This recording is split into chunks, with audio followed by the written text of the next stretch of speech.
What's up, boys and girls? Welcome back to my teeny tiny channel and my extremely messy garage. I've got way too many projects going on. This one's down for now, but hopefully we're going to fix that today.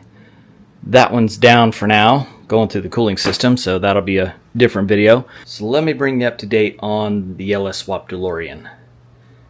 I thought I had everything dialed in, thought the car was good to go, brought it up to the shop, and the tuner came over to the shop and got started on the car, and lo and behold, we figured out that cylinder 4 has never fired in this motor. So I've been running on 7 cylinders the entire time. And what we thought initially was maybe it's a bad coil, so we swapped the coil. And then we thought maybe the injector isn't firing. So we started down the rabbit hole and tested the wire that comes from the ECU to the injector, and we have power. Here's my ECU that was sent to me with my wiring harness. This is pin 44 that sends the negative trigger to the injector. And all I'm doing right now is a continuity test to see if either there is no continuity and I have a break in this wire somewhere.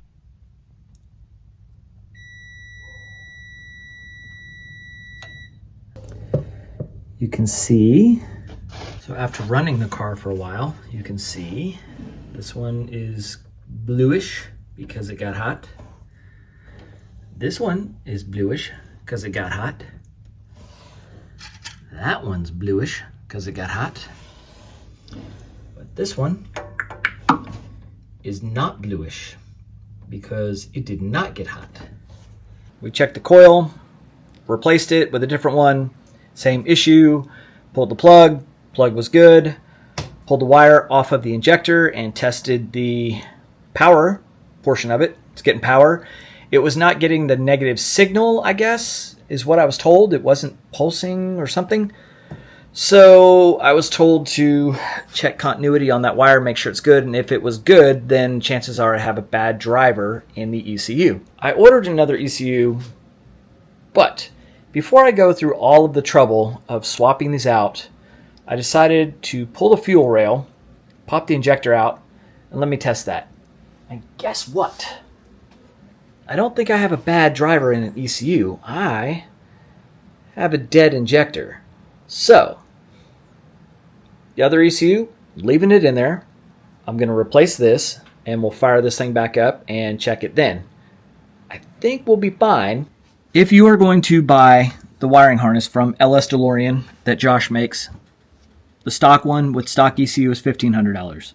He charged me a little extra because I did something different in the back. I have stuff in different areas than everybody else has that's doing this conversion. I'm okay with that. But one thing that kind of irked me, this ECU is basically a junkyard ECU out of a, you just go to a pick and pull and rob one out of a car. Okay, I mean, I guess I can live with that as long as he checks them and knows they're good. So far, I think mine's okay. But at least wipe it down. This thing was covered in dirt and just filthy as all get up. Here's my computer with my $1,600 harness. You can see, I mean, it's literally just, it's filthy. Somebody pulled this out of a damn junkyard. This is what you're going to sell somebody. This is how you're going to send it to, I mean, you couldn't even take a rag and clean it or at least wipe it. I don't even know what to say. So I pulled it all apart and I spent about 5 minutes with some Q-tips and some paper towels, and I cleaned the entire thing off. I even went as far as taking the little screws that were also filthy and just running them on a wire wheel. You know, it doesn't take a lot of work. It doesn't take a lot of time, but come on. I guess for me, presentation is everything. But just know, if you're going to do this conversion and that's where you're going to get your kit from, that's what you're going to get. I'm not bad-mouthing. I'm just literally telling you what I got so that you know what to expect when it shows up at your place. That, yeah, you're probably going to end up with a used ECU out of something, and it could probably be just as filthy as mine. So know that going into it, and plan accordingly. Something else I should mention about the wiring harness, it doesn't come with any kind of instructions, or at least mine didn't. I guess the agreement was just message me and I'll tell you where everything goes. So that didn't really work out as well as I had hoped, because all the way down to the end, I had to message a couple different people to try to find pictures and stuff of where these wires were supposed to go.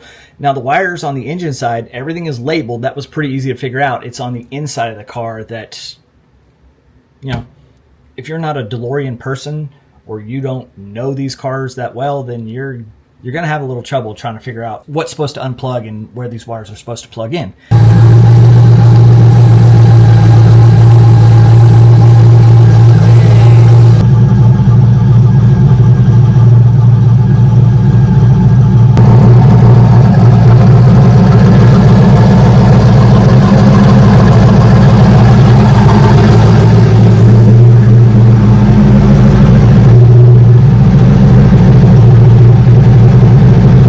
Finally, I'm at a point where everything works.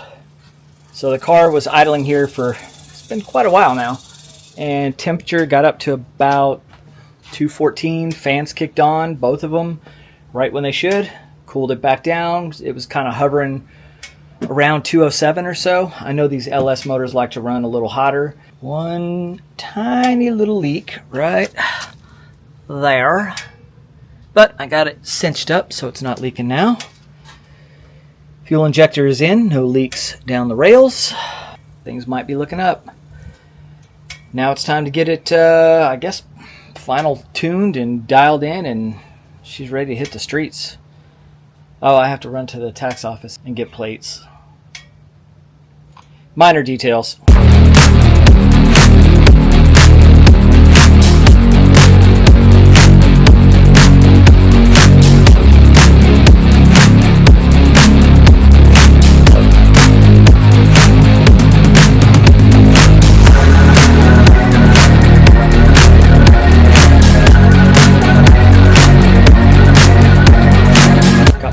Over here, so now I can get started on my custom speaker box. I don't have a stereo yet, but again, minor detail.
Here it is. Well, most of it. It is not finished, obviously, but it's going to be the coolest speaker box in a DeLorean.